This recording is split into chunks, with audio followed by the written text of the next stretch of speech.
Good afternoon. This is Sarah with Connect Our Elders, and today I'm here with Robert Caudill. He is a medically retired Marine, and he was at the Wounded Warriors program on Camp Pendleton, and he was on a lot of medications, but as he was recovering, he was introduced to yoga, and he was able, through meditation and the use of yoga, to leave the Wounded Warriors program medication-free.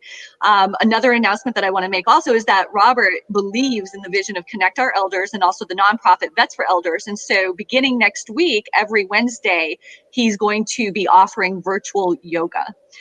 Robert, why don't you tell us more about yourself? I mean, I kind of gave an overview, but when were you in the Marine Corps? What did you do? What's your story? Okay. Well, I joined the Marines late. It was back in 2004. I was 24 years old. And the reason it was a late start is because back in Michigan, Detroit, I became a journeyman carpenter. So I'd earned that by 21. I was framing houses and condos and got laid off, bounced around different jobs. And then I was pretty much extremely broke, living on my dad's couch, and went and joined the Marine Corps. And so I joined. I think we're frozen. Uh-oh. How's that?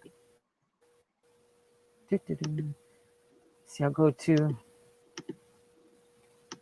Is that working? Now I see you again. I just took the green screen off. I can't be that cool 80s kid. It was super cool, though. Yeah. So you were traveling around doing a journeyman construction, and then you got laid off. And so that's what prompted you to join the Marine Corps? No, I laid off at 21. Okay. So yeah, back in 2001, I was 21 years old, making $21.12 an hour. And my boss told me I cost too much and laid me off. And 4 years on the same company, same crew, do all the journeyman apprenticeships and all that. And 2 weeks after I got it, he laid me off. I'm sorry. I was burnt out. I was really dragging butt. Always getting. And everything happens for a reason, right? Because you wouldn't have gone on to do what you do now had that not happened, right? So how did you make the transition to the Marine Corps? I did a couple jobs. I was a mover, I was a janitor, landscaper, all this, and then I ended up joining the Marine Corps because I lived on my dad's couch, nothing, and no money in my name, no income or anything. And I joined at 24, and that was back January 2004. I joined. Okay. And seems we have frozen again. No big deal. Let's give it a couple of minutes and see if it comes back on. Okay, is it? It's all good. It's your high frequency energy. Yeah. But we always work on Zoom classes for school. But okay, so I guess I joined late, and then when I joined, I had to get put with a unit called Purple Foxes. So we did casualty evacuations. We picked up the dead and wounded, and my individual job was aviation ordnance. So I fixed machine guns and loaded the flares and all that, and I did 4 tours with them. So I had February. The 2 big days for me is October 26, 2006. I helped with the CASVAC mission. I picked up and carried a wounded Marine, and he passed away. And I blocked that away, and I kind of drank it away. We also had an air crew go down February 7th, 2007, Morphine 1-2. The helicopter went down from enemy fire. Lost 70 crew members. And I bottled it all up for 6 years, and then I quit drinking on my own. And that's when the floodgates open up. Flashbacks, hallucinations, anxiety. Here's we're frozen again. For those of you watching, wow, what a phenomenal person. I can't wait to hear what prompted him to quit on his own. So I was just, you're back, and you were sharing that you quit on your own. So was there a defining moment that triggered you to do that? Did you hit rock bottom somehow? Yeah, I was at the Marine Corps Ball in Okinawa, and I was sitting there having my few drinks, celebrating, and they put on the video that, the standard Marine Corps video, and it showed some wounded Marines, and then instantly feeling sad, looked at my whiskey, and I looked over and handed my Lance Corporal, and he was happy. I quit drinking right there.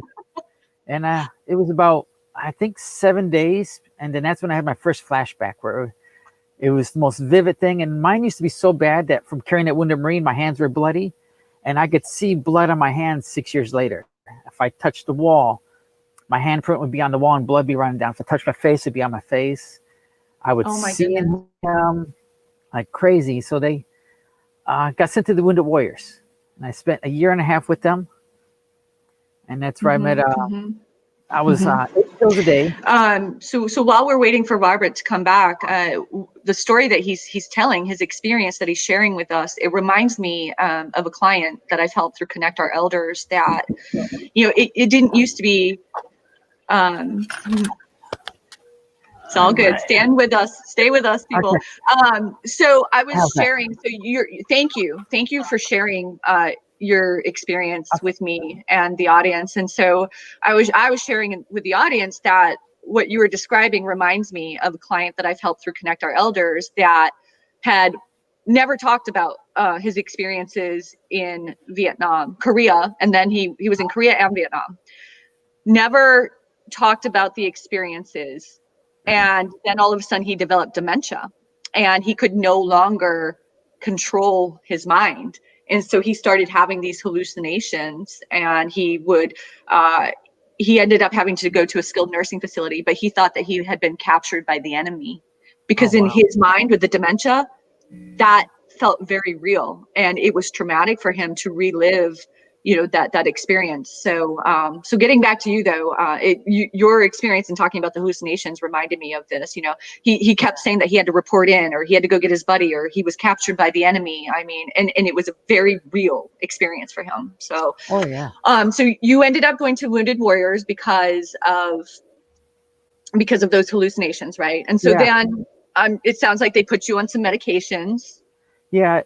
So first they sent me to SARP, a drinking facility, drug abuse, to Mm-hmm. as part of that gap, which because I drank a lot and I wanted to go, learned a lot. Then I would do Warriors, and there was 8 pills a day I had, and Holy yeah, it was a moly. my one friend, he actually had 21 pills a day, and they had a Marine that did a self portrait and a photography course. He was Uh-huh. taking 31 pills a day, 32 pills a day, What? and I mean, pills of what?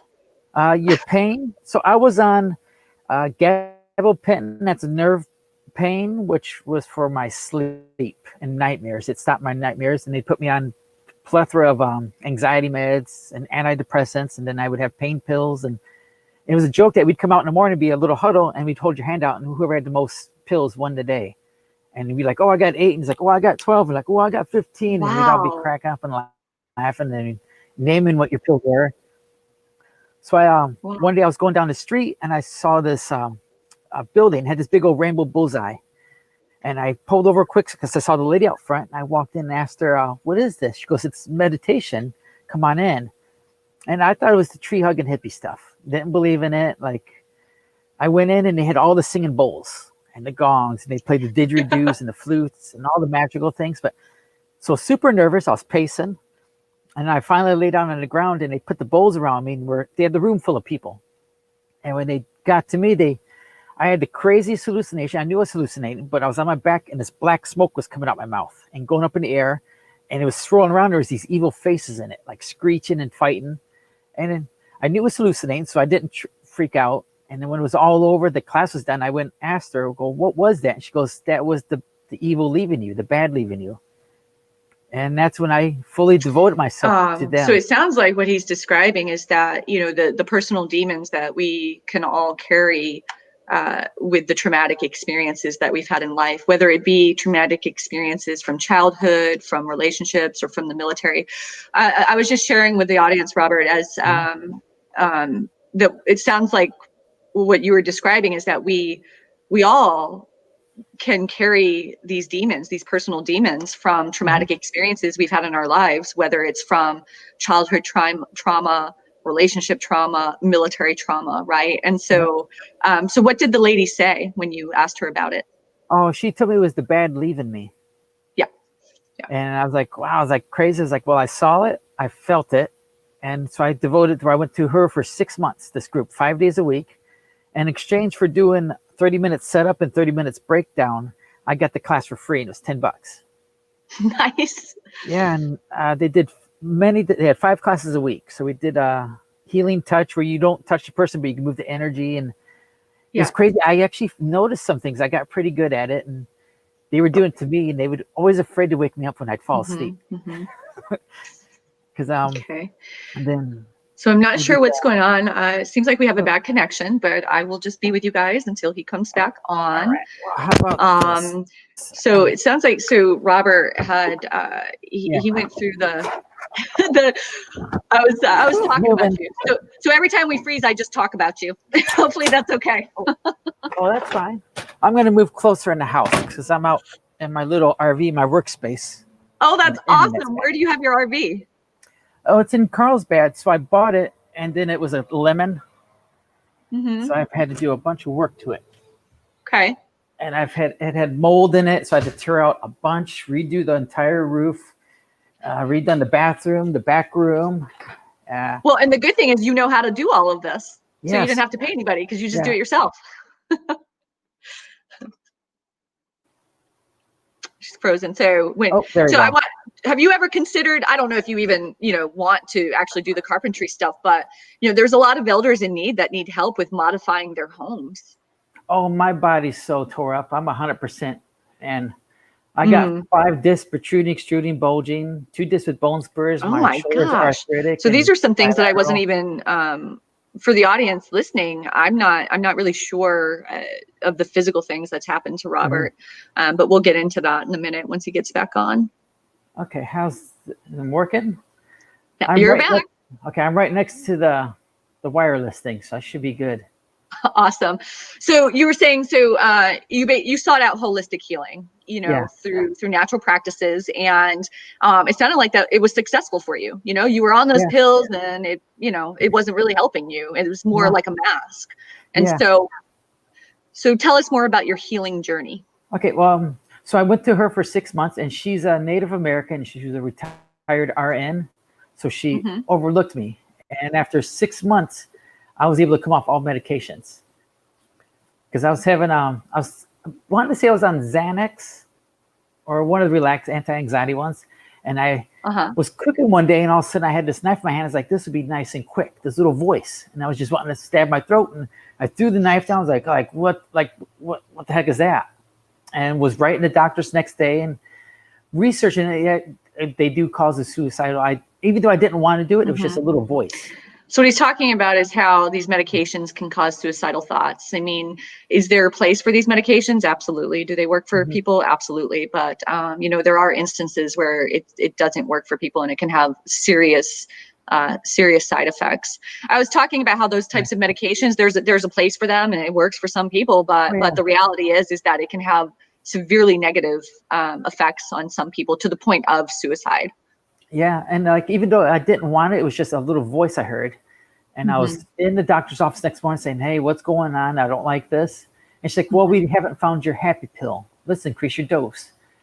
And for like was 4 week period. Every time I went to her, every week she's like, "Oh, got up your dose, up your dose, up your dose." And it got to the point I was sitting in her chair. It was like a massage chair. I was shaking so bad. Mm-hmm. And Mm-hmm. I finally told her, like, I'm gonna come off the medication and just strictly meditation. And she told me she couldn't help me anymore. And I got up and walked out. Mm-hmm. You know what this reminds me of? Because sometimes with elders, let's say that, they have dementia with some behavioral issues, you Yep. know, not to say that, the medication option isn't right, but it should, if there is medication, it should be a combination of, some techniques to be able to deal with those behaviors rather than, having elders that are just medicated because people can't deal with them. you know, Oh yeah. it's actually really sad. You see those pictures or you hear those stories about the elders that are in these, state-run nursing facilities, and they're just slumped over in their wheelchair lined up and down the hallway, Hmm. completely medicated out of their minds, where Oh, with what they actually need a lot of times is social engagement, yep. and I'm sure with COVID, it's become even worse because, the isolation that existed already has just been exacerbated by COVID because they're not allowed visitors. So it's awful. Oh, So you got off the yeah. medication, you used meditation. And how Yep. many years ago was that? That was 2012. So 8 years now, and you're still Yeah. standing strong. Yeah. Oh, yeah. Kind of. I've been pretty close. But a few times I had to go back to the meds just because of pain and like Mm-hmm. 2016 my back went Mm-hmm. out, Mm-hmm. and this is before I knew So what was he's frozen again, but let's talk about that a minute. So he was saying that he's had to, a few times go back to using meds, and what I'm really enjoying about this conversation right now is that understanding that, it doesn't have to be one or the other. I was talking about what I like about your experience is that, you went back to the meds when you had to, right? Yep. But it didn't Yeah. become a crutch, and so it doesn't have to be one or the other. Somebody's care and treatment can be a fluid experience depending on what's going on in that exact moment. And so the fact that you can maintain both and know when you need them and know when, okay, I don't need them anymore is huge. Oh yeah. Because it was at the point in my back I couldn't walk. I was on a cane. Like I couldn't even wear a t-shirt. If it touched my skin, I'd be in pure agony. And the VA told me I had an ideal back of a 30-some-year-old, and all this, and found out through an MRI that I had 5 discs protruding, extruding, bulging, and 2 discs with bone spurs. Oh my gosh. And mild to moderate spinal stenosis through the entire column. So it's deteriorating from the inside out. Let's talk about that for a moment. This interview isn't about me, but I want to discuss that for a moment. So I was having severe back issues, and I had like hyperextended it, and I think just years of carrying a rucksack and thinking I was all hua. In the Army we say hua, right? Thinking I was all hardcore. But now that I'm 38, my body feels it. And so I went, and my foot started going numb. And so I went to the doctor. Well, I saw the doctor when I was demobiling after coming back from Gitmo, and they're like, "Oh, you're fine. Do some physical therapy. Just make sure that you stretch, right? Or take it easy." But it was awful. I mean, it hurt to lay down. It hurt to move. So I went to a civilian doctor, and as it turns out, what you just said, what is it? Spinal stenosis. Yep. And I guess there's no cure for it. It's arthritis of the spine, basically. Yep, on the inside, working it out. That's how it was explained to me. So what do you do to manage your pain there? Because it was getting better. I started going to a chiropractor. I haven't been in a little bit, but it's acting up again, and it hurts. Yeah, well, I have a very specialized chiropractor. She focuses on it's called NUCCU, Nuccu, and it focuses on the atlas vertebrae at the base of your skull. Mm-hmm. So your spine is like like a zipper. And if that very first bone is out of place, your spine's going to be... He's going to come back. Stand by. Okay. Stand by. So I'm really interested to hear what he has to say about this. I've never been adamantly opposed to chiropractic care. I just had never gone. And so I was telling the audience that it's not that I never believed in chiropractic care. I just was like, why am I going to pay? Because insurances don't cover it. So why am I going to pay? I'll just deal with this. But then my husband talked me into going because he's had multiple back operations. He's retired Army, all kinds of stuff. Mm-hmm. But he said it did wonders for him. And I started going, and they were explaining the atlas and everything. And it really was helping me. So explain the what did you call it? The new what? NUCCU. NUCCU. Okay. Yeah. So they focus on the atlas vertebrae, which your top one, your skull sits on it. Now, if that one's out of place, the rest of your spine's like a zipper, and it's going to be out of place.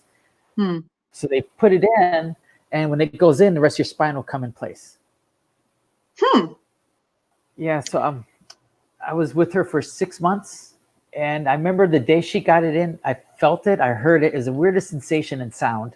And she goes, "Oh, your atlas is in place." And in 1 month... So he's pressing him, but I'm going to keep talking. Okay. So I've been having this TMJ issue. And so I'm wondering if what he's talking about, maybe I need to find a chiropractor here in San Diego.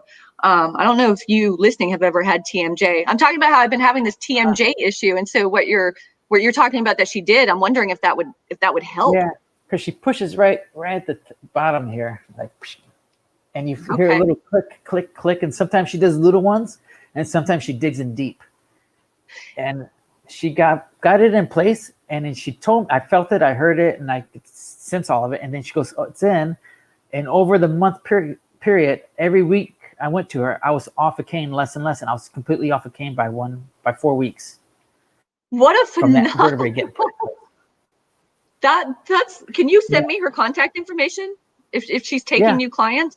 Because it's really, really bad. Okay. Yeah. Yeah. Send me her contact information. Okay. I'll reach out to her today. So let's get into your story about how you got involved in yoga. And we had talked about a friend named Shirley. So who is this Shirley woman? So she was my mentor in Toastmasters, the public speaking group. Mm-hmm. And she was 80 some year old. She was born in 1933. Her family left London when the Luftwaffe was coming in with dive bombers and bombing their neighborhoods and everything. Her family had to come over to the States.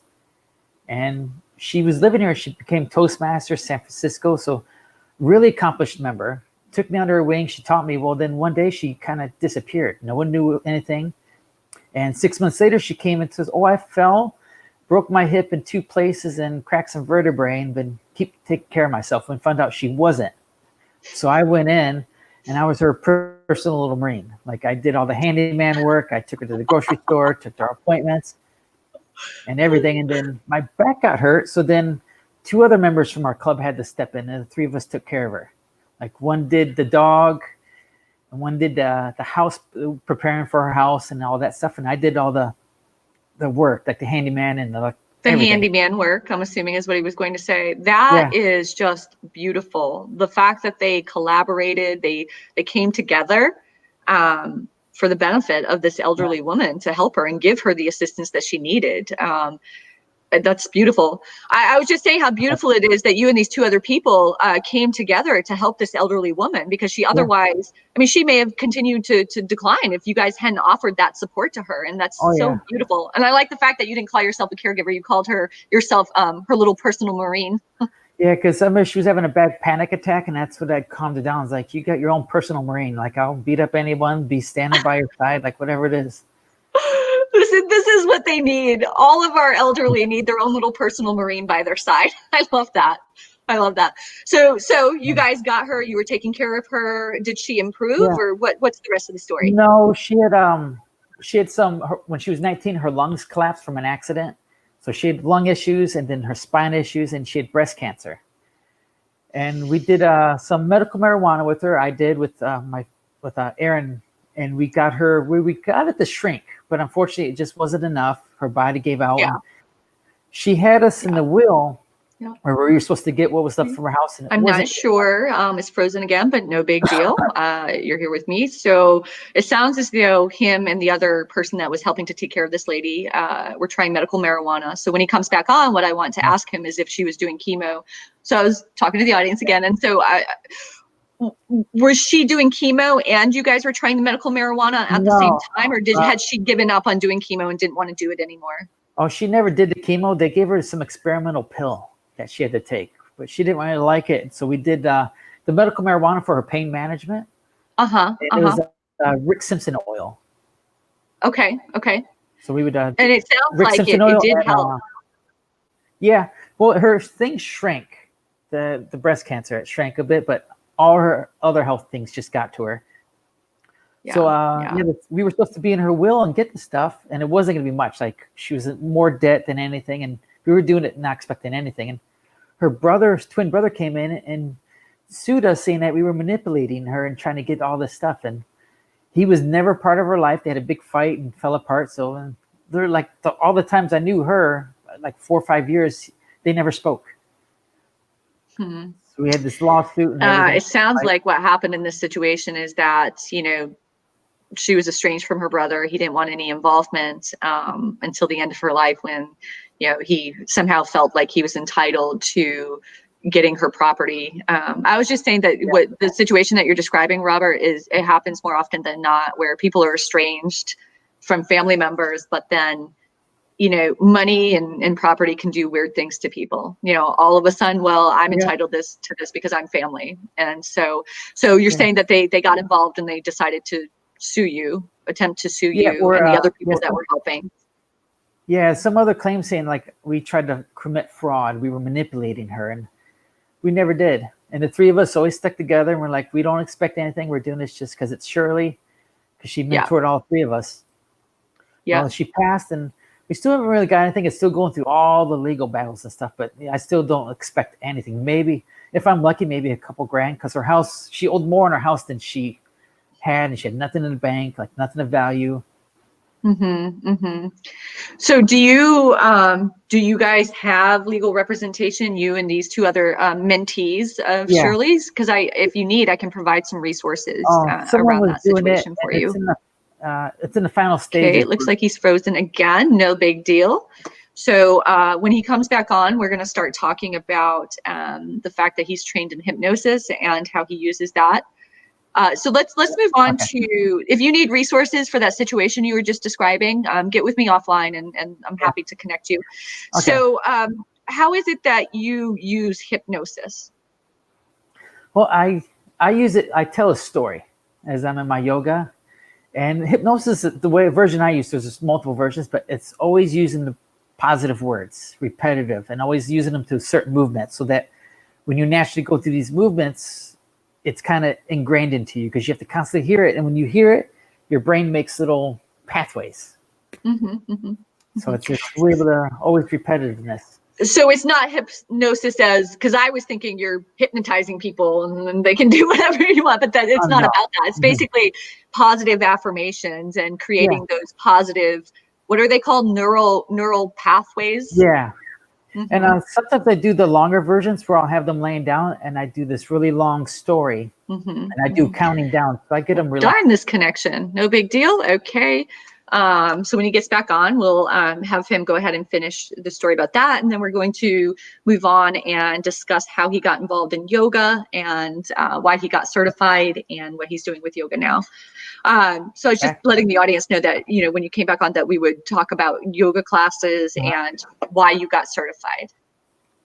So I did the yoga, it came after the hypnosis because I used to just talk and tell the stories and put people in like a relaxed state. And then the yoga, I did my with the Miracosta and just did a 200-hour because I knew my body was busted, always in pain. So by doing yoga, I could learn, and by learning the proper things, like the technical parts, it's helped me a lot. Okay. And then I started teaching. Okay. So iJourney, this nonprofit that you helped to start, I think you and I actually several years ago we had connected, and it just dawned on me yesterday because I recognized iJourney, and I believe iJourney you offer yoga to service members, or tell us about iJourney. Okay, so iJourney, it's Erin. She's the co-founder with me. She was doing an 8-week program of yoga at the VA Oceanside, and then I went and took her first class. And she was just doing yoga, and we found out I did the meditation and the yoga, and I had all the equipment. So we teamed up after the first class, and it evolved to where it became a more complex. Where she's doing the telehealth. She had to do all the videos for and it's going to be aired across the nation through the VA. So it's wow, that's huge! Congratulations on that.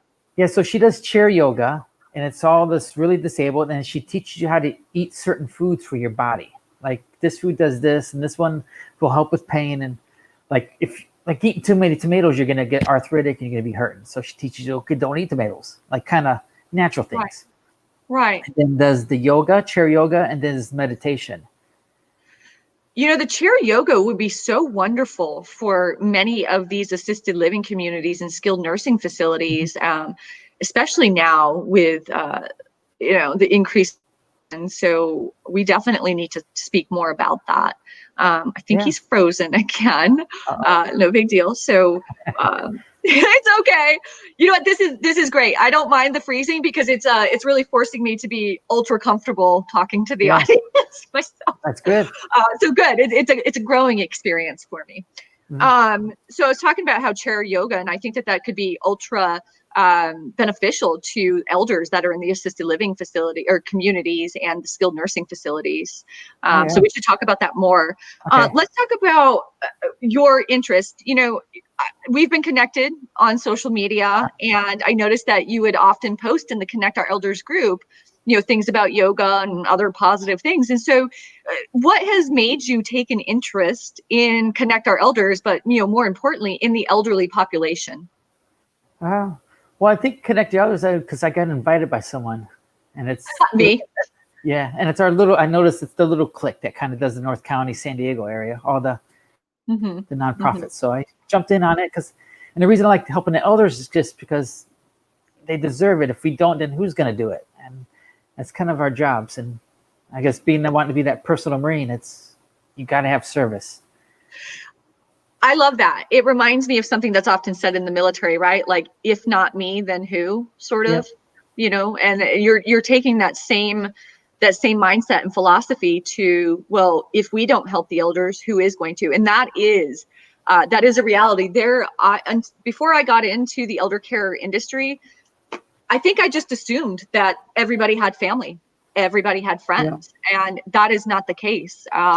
More times than what you would want to believe, there are a lot of elders who literally have nobody. They have Hmm. no family, whether they're estranged from the family or their friends and family have literally died off. And Yep. so I am absolutely going to start using that statement that you just made. When it comes to caring for our elders, if we don't, who's going to? That's Yeah. beautiful. Were you close to your grandparents growing up, or you just have had Uh, mentors over the years that are elders? well, I guess I was close to my grandpa. I mean, my grandparents. Luckily, I was old enough to kind of remember. A lot of my cousins don't. They had my grandma and grandpa had 9 kids, so I got like Mm. 20 some cousins. It was a big family, and a lot of my younger Hmm. cousins don't remember him, but I do. And the crazy thing about my grandpa is he was served in Korea. He was a drill instructor on Paris Island, and Wow. yeah, and he passed away when I was 12 years old on April 9th, 1992. Never planned to join the military and ended up joining. And when I graduated, I actually graduated on his anniversary, 12 years to the day, April 9th, like 2004. That's wonderful. That's Yeah. wonderful. So, okay, so you've shared with us, the reason why you have an interest in helping connect our elders. You have a soft place in your heart for the elders, that you feel as though we have a responsibility to care for them. And that's very much been my stance on this, is that Mhm.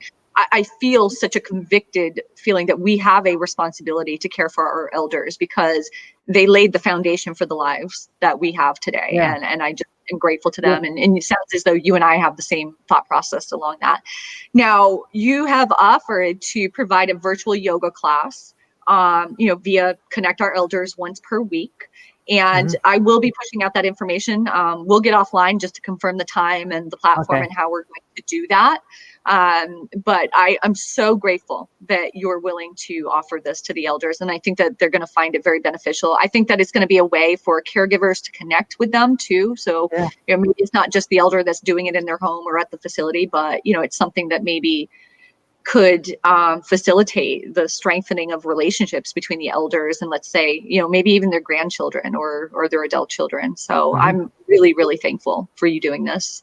Yeah. Because it's the Um, physical and the mental. I think It he's helps frozen you relax. again. Oh, So we're coming to a close. And for those of you watching, my name is Sarah, and I'm the founder of Connect Our Elders. Connect Our Elders is an organization that is focused on providing resource education around elder care options, and then also helping to navigate those options and figuring out what the right option is, and then ongoing advocacy to answer further questions, or help the family figure out what comes next. And Connect Our Elders is with families from the initial point of contact all the way through the aging continuum.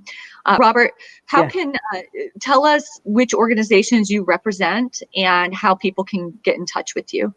Well, I do quite a bit. I guess one of them is I kind of help a little bit with the iJourney, like direct you, hey, go here, do this.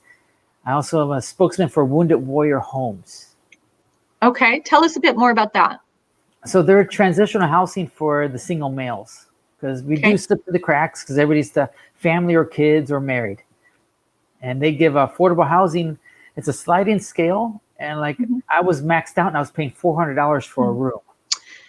So he's frozen again. So what I'm wondering is, these Wounded Warrior homes, if it's just warriors that are coming out of the Wounded Warrior Battalion, if perhaps these homes No. can be used for, let's say, elderly veterans who are wounded, maybe from the past or now.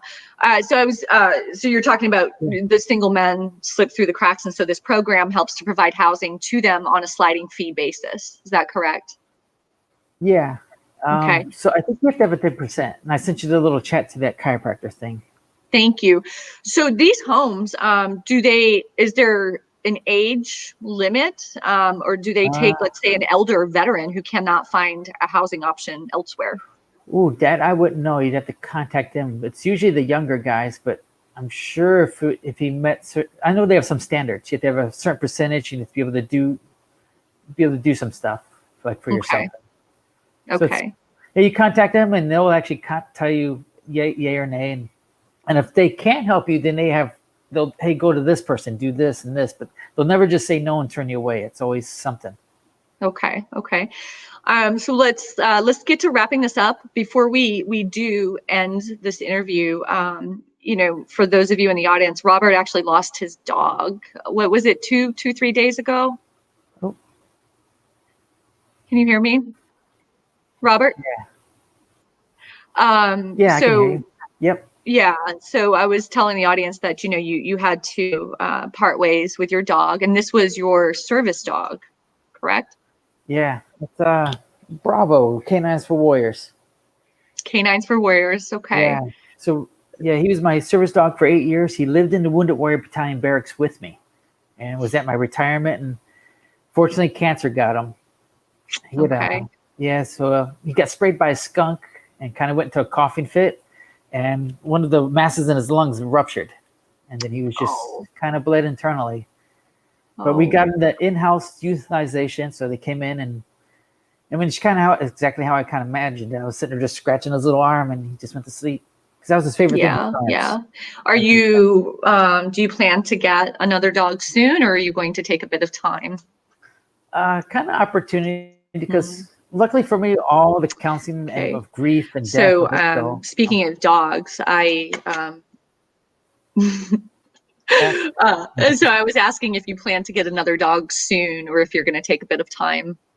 oh, it depends on the opportunity. If it comes up, I would, because I mean, I already have another little guy, and so he's super attached, and he's needs that other companion.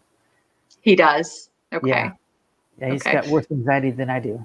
Hmm. And do you have a resource to get another dog, or? Probably. Well, I'm not going to do the service dog because I've kind of outgrown it. Yeah. Yeah.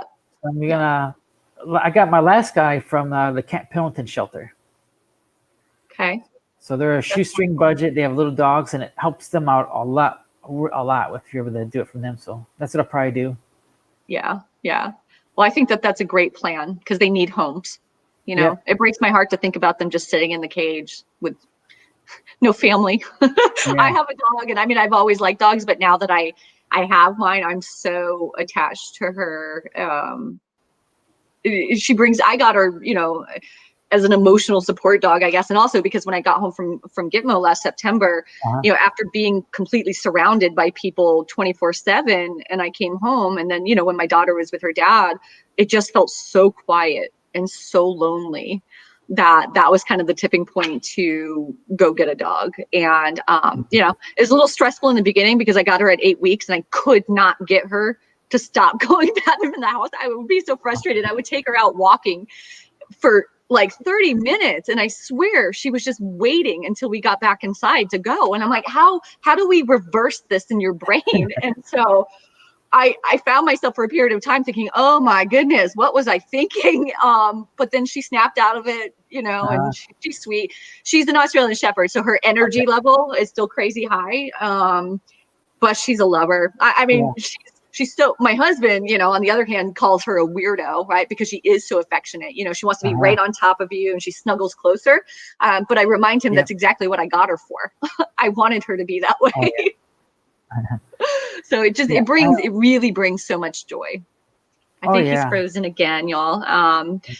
It's all good. It's all good. So I was just sharing about my dog and how she brings so much Yeah, I joy. heard that. Because I wanted her. I guess I kind of trained her because I would, forcefully love her and squeeze her and all of that. And so that's just how she's ended up. But so again, my name is Sarah. I'm the founder of Connect Our Elders. Our whole focus, again, is education on resources, navigation with those resources, and ongoing advocacy. If you have any questions, feel free to reach out to me. And if you have questions for Robert, he's on Facebook. You can find him there. Robert, we really appreciate you being a guest today, and we're super excited for these virtual yoga classes to begin. Oh yeah, me too. Because I mean, that's part of yoga. You got to do it for free. Get it out to the community. It's beautiful. Well, enjoy the rest of your day, and I'm sure we will be in touch. Okay, cool. I'll Have see a you good next day. time. You too. Bye.